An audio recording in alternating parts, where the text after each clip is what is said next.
Hi, lovely ladies. Welcome back to a new episode of Dating 411, the place to come to get effective dating tools and tips to help you create the love life that you deserve and desire. I'm Raeeka Yaghmai, the founder and CEO of Dating with Confidence, and today I want to share with you 3 effective tools so that your recent breakup or your experience of your breakup does not affect your new dating process. So let's talk about this. This is pretty near and dear to my heart because I had 11 guys who left me. I dated 11 guys who all either left because they cheated on me or they left because they found somebody else immediately.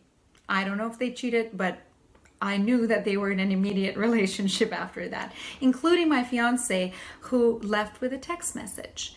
And I know the pain of breakup. In fact, that is one of the main reasons I became so curious about this whole journey of finding love and attracting quality men that I became a dating and relationship coach for single women.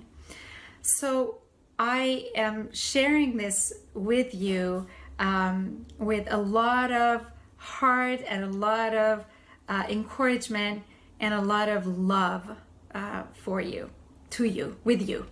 I'm like, pick one of this, to you, with you, sorry, with you.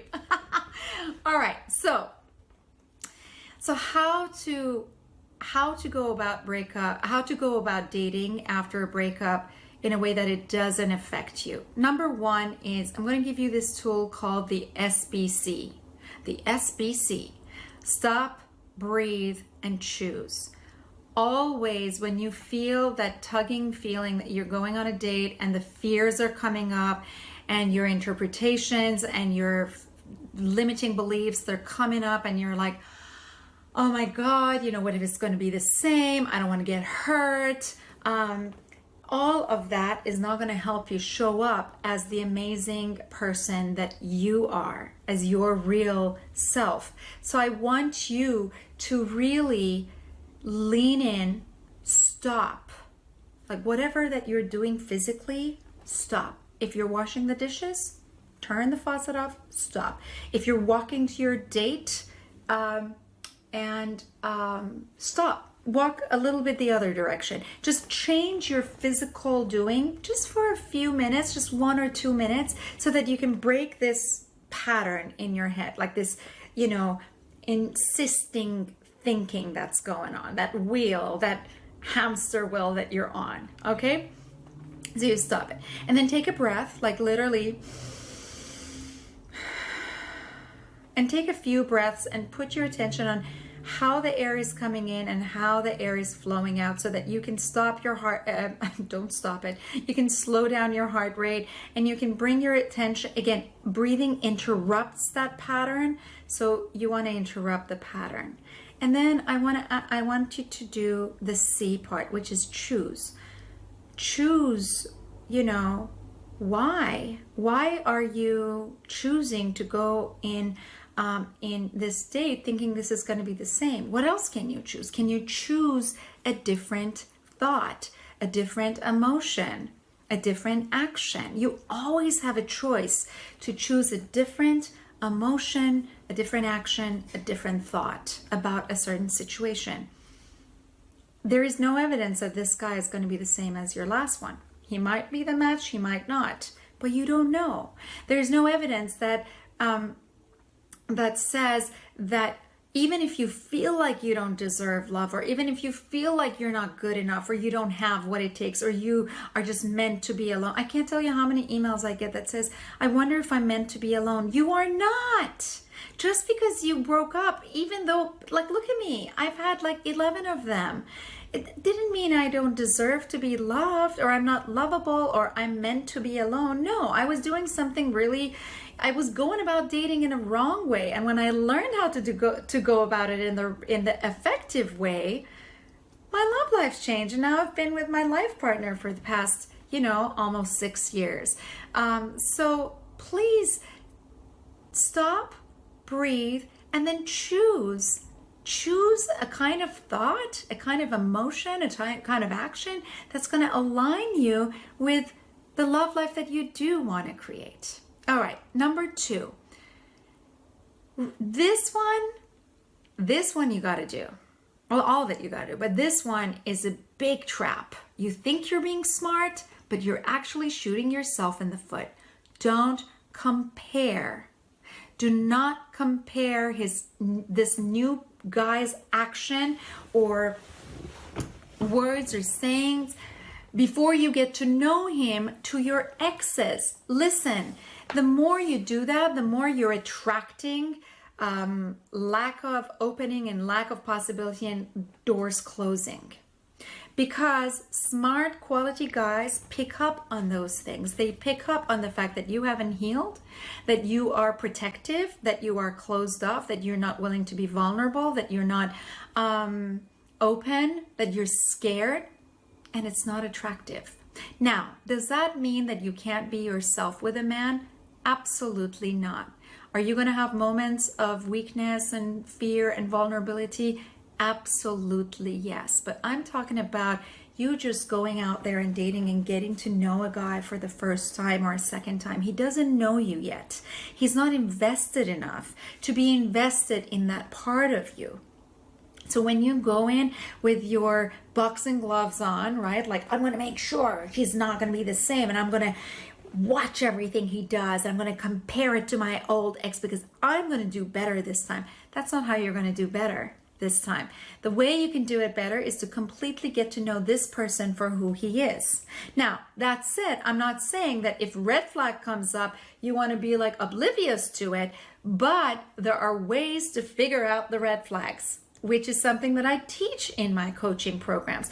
But definitely don't compare this guy to your exes. You don't know anything about him. So give him a chance and yourself to show up as who you really are. You know, you're the self that is coming from a place of connection, compassion, clarity, communication, love, and being really your the self that's coming from a place of possibility, creating possibilities. And in that way, you're going to really get to know the guy so much faster. I guarantee you. All right. And last but not least, don't blame the past. Don't blame the guy that broke your heart, you know.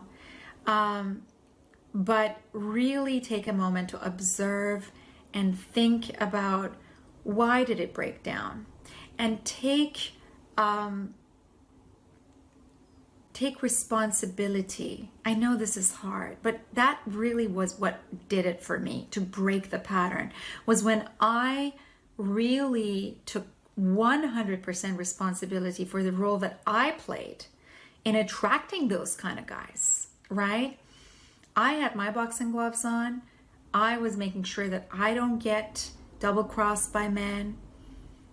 I mean, there's so much, you know, that's a whole different episode and a whole different conversation. But I really want you to be aware that do not blame, because the more you blame, the more energetically you're connecting yourself with what was the wrongdoing, rather than and something that you can't have any kind of control over, and something that will 100% keep you stuck, as opposed to observing what was the role that you played. What did you do that caused, what did you do? Maybe it was as simple as, I knew the signs earlier and I didn't do anything about it. I don't know how to deal with red flags. Well, then learn. Educate yourself. Learn how to deal with that, because that's going to help you. But by blaming him for cheating on you or double crossing you or doing something bad or leaving you, it's not going to help. It's not going to help. And all it's going to do, it's going to perpetuate this reality that you're creating that's bashing men and robbing you from the opportunity, from the possibility of meeting and connecting with quality men. So I want to hear from you. Let me know what your thoughts are.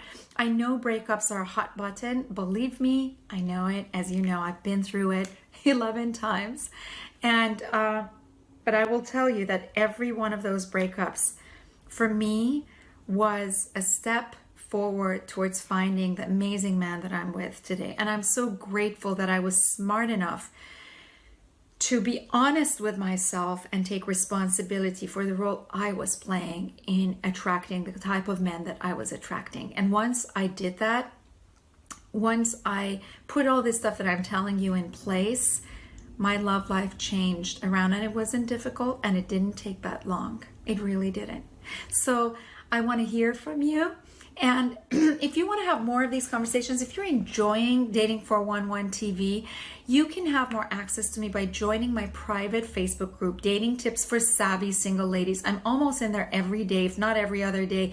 Every week we have an interactive Q&A session on Facebook Live streaming, and I will also come with tips to help the women. It's like about over 1,000 members in it. So, and it's private, so that you can easily talk and your friends are not going to be hearing what you're saying. This is just between us, whoever is in the community.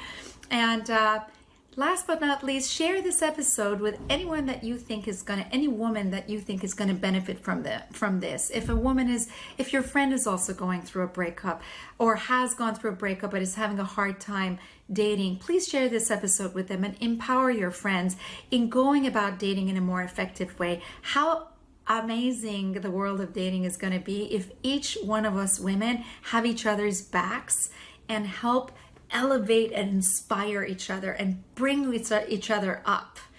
And over what subject? Creating love, having love, promoting more love. And so that's my mission, and I hope you will join me. And subscribe, last but not least, subscribe to the channel, because you're going to get instant notification for the next episode that's coming up in 2 weeks on Thursday. Have a good day, and I will connect with you very soon. Bye. Now, I want to hear from you. I want to know what's your biggest insight that you're taking away from this video. Leave a comment below, and don't forget to share this video with your friends. Join me at Dating with Confidence and empowering more women on their journey to creating their desired love life.